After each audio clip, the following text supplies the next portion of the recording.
Deep in the jungles of Vietnam, soldiers from both sides battled heat exhaustion and each other for nearly 20 long years.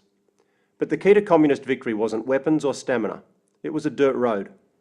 The Ho Chi Minh Trail, winding through Vietnam, Laos and Cambodia, started as a simple network of dirt roads and blossomed into the centrepiece of the winning North Vietnamese strategy during the Vietnam War, supplying weapons, troops and psychological support to the south. The trail was a network of tracks, dirt roads and river crossings that threaded west out of North Vietnam and south along the Truong Son mountain range between Vietnam and Laos. The journey to the south originally took 6 months, but with engineering and ingenuity, the Vietnamese expanded and improved the trail. Towards the end of the war, as the main routes detoured through Laos, it only took 1 week. Here is how it happened. In 1959, as relations deteriorated between the North and the South, a system of trails was constructed in order to infiltrate soldiers, weapons and supplies into South Vietnam. The first troops moved in single file along routes used by local ethnic groups, and broken tree branches at dusty crossroads were often all that indicated the direction.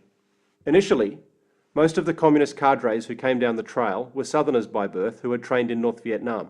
They dressed like civilian peasants in black silk pyjamas with a checkered scarf. They wore Ho Chi Minh sandals on their feet, cut from truck tyres, and carried their ration of cooked rice in elephants' intestines, a linen tube hung around the body. The conditions were harsh, and many deaths were caused by exposure, malaria, and amoebic dysentery.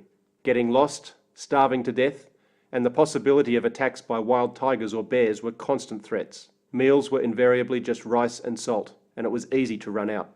Fear, boredom and homesickness were the dominant emotions, and soldiers occupied their spare time by writing letters, drawing sketches, and drinking and smoking with local villagers.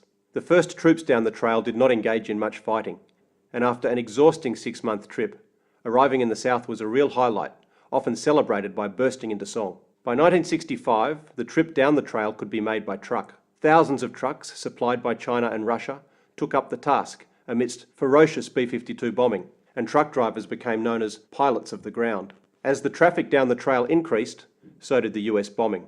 They drove at night or in the early morning to avoid airstrikes, and watchmen were ready to warn drivers of enemy aircraft. Villages along the trail organised teams to guarantee traffic flow and to help drivers repair damage caused by air attacks. Their catch cries were, "Everything for our southern brothers," and "We will not worry about our houses if the vehicles have not yet gotten through." Some families donated their doors and wooden beds to repair roads.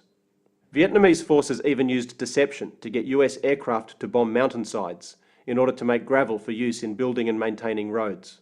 The all-pervading red dust seeped into every nook and cranny. The Ho Chi Minh Trail had a profound impact on the Vietnam War, and it was the key to Hanoi's success. North Vietnamese victory was not determined by the battlefields, but by the trail, which was the political, strategic and economic linchpin. Americans recognised its achievement, calling the trail one of the great achievements of military engineering of the 20th century. The trail is a testimony to the strength of will of the Vietnamese people, and the men and women who use the trail have become folk heroes.